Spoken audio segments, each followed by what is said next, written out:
नहीं हुआ तो कोई दिक्कत नहीं, और वोमिटिंग हुआ तो वो बहुत सीरियस होगा, क्योंकि अंदर का काम में कुछ प्रॉब्लम है। वोमिटिंग एक निशानी है, वोमिटिंग इज अद्दाल्ला, दलील है किसी अंदर, मतलब अंडरलाइंग प्रॉब्लम्स बोलते हैं मेडिकल लैंग्वेज में। अंडरलाइंग, उसके अंदर कुछ प्रॉब्लम है, अंदर कुछ प्रॉब्लम है, उसका वोमिटिंग उसका निशान है। तो जब हम कुछ एक्सरे करेंगे, सीटी स्कैन करेंगे, जांच करेंगे, तो हमें समझा जाएगा बीमार कहां है, बीमारी कहां है, कौन बीमार है, किस तरह का, किस लेवल का बीमारी है। कितने लोग नमाज नहीं पढ़ते हैं, कितने लोग कुरान पढ़ना नहीं जानते हैं, कितने घर पे दिक्कत है, कितने घर में प्रॉब्लम है, कितने हस्बैंड और वाइफ के बीच में झगड़ा है, कितने बच्चों को सही परवरिश पालना पोसने का मौका मिल रहा है, कितने बच्चे को माँ बाप का निगरानी नहीं मिल रहा है, कितने गरीब है, कौन रिबा खा रहा है, कौन चोरी कर रहा है, कौन जानी है, क्यों जानी है, कितने बेवा है, कितने औरतें हैं, लड़कियां हैं जिसका उम्र हुआ है लेकिन शादी नहीं हुआ। हम तकरीर करते हैं जिना के बारे में, जिना के बारे में हम तकरीर करते हैं, लेकिन रास्ता नहीं रोकते हैं, रास्ता नहीं रोकते हैं। टाइम पे अगर शादी नहीं हुई, मर्द भी औरत भी जिना के रास्ते चलेगा, कौन जिम्मेदार है? हम रिबा के बारे में बोलते हैं, रिबा इंटरेस्ट के बारे में बोलते हैं, बहुत बड़ा तकरीर करते हैं, लेकिन लोग मजबूर हैं, लोग मजबूर हैं, बैंक में जाके पैसा को क्या लोन लेते हैं, छोटे छोटे चीजों में 4,000 का खर्चा है, लोन लेते हैं जाके। खेत में धान डालना है, धान लेने के लिए उसके पास पैसा नहीं है, क्योंकि बाढ़ आया, उसका सारा खत्म हो गया, तो वो जाके बैंक में लेता है।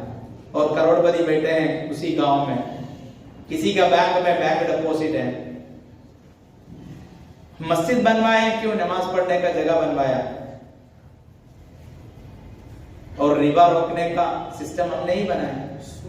अगर आपका गांव में अगर एक इंटरेस्ट फ्री बैंकिंग का एक सिस्टम हो, जहां हर आदमी उस पर कुछ डिपॉजिट करे, जो मुहताजीन है उससे कुछ कर्ज ले, और कोई एक दो आदमी मुअतबर अशखास उसके जिम्मेदार बनाए, और बहुत जल्दी लोग रीपे करेगा।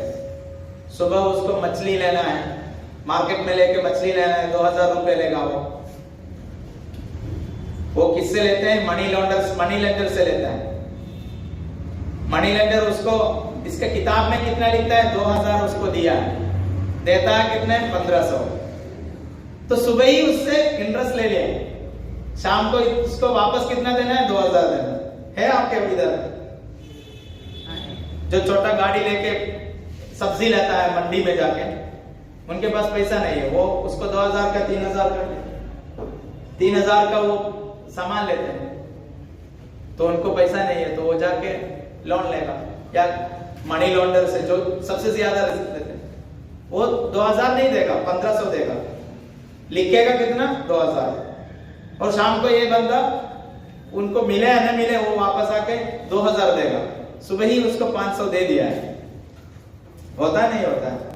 अगर आपके मोहल्ले में मस्जिद के अंदर अगर एक इंटरेस्ट फ्री सिस्टम है, अगर 2,000 उनको लेते हैं उधर से, तो वापस वो 2,000 ही देते हैं वापस, और उनका जो मिला वो खुद उसको संभालते हैं। तो सिस्टम हम जब तक नहीं बनाएंगे, हम इसीलिए मैं बताया 1 + 1 27 है। जब जमात में काम करेंगे बहुत ज्यादा काम हमें कर सकते हैं। तो आप लोग इसके बारे में सोचिए, उम्मत के बारे में सोचिए, आपके गांव के बारे में सोचिए, उसका हालात, सीटी स्कैन, एक्सरे लीजिए, और इलाज आप किस कीजिए। जो इलाज हम नहीं कर रहे हैं, कभी हम मतलब हेडेक होगा, सर दर्द होगा, लेकिन हम पेट दर्द का दवा दे रहे हैं, कोई फायदा नहीं होगा। तो हम पहले हमारे एक गांव में अलग अलग प्रॉब्लम होगा, इलाके में अलग अलग प्रॉब्लम होगा। हर एक बच्चे के बारे में भी वही सोचना। आप टीचर्स हैं, हर बच्चे एक ही जैसे नहीं है, कुछ बच्चे नहीं समझ रहे हैं, तो उनके बारे में हमें समझना है, क्यों नहीं समझ रहा। कुछ बच्चे क्लास में हर दिन सो रहा है, तो हम उनके बारे में जांच लेना है। ये बच्चा नहीं सो रहा, आप क्यों सो रहे हैं, उसको नहीं मारना है, उसके बारे में हम सोचना है। उसके घर पे मारपीट लड़ाई होगा माँ बाप के बाद, और रात में सोया नहीं होगा, फिर आपके पास आके आराम मिल रहा है, वही सो रहा है, और आप भी उनको मारेंगे। रात में उनका माँ को बाप मारा है, सुबह आके क्लास में आप उनको मारेंगे, तो उनका जिंदगी क्या हो। तो इलाज के बारे में फिक्स करने से पहले जांच करना है, एक्सरे लेना है, सीटी स्कैन करना है, एमआरआई करना है, उम्मत में, समाज में, और हमें आगे करना है इंशाअल्लाह। इंशाअल्लाह। वाह खुदा व अल्हम्दुलिल्लाह। अस्सलाम वालेकुम।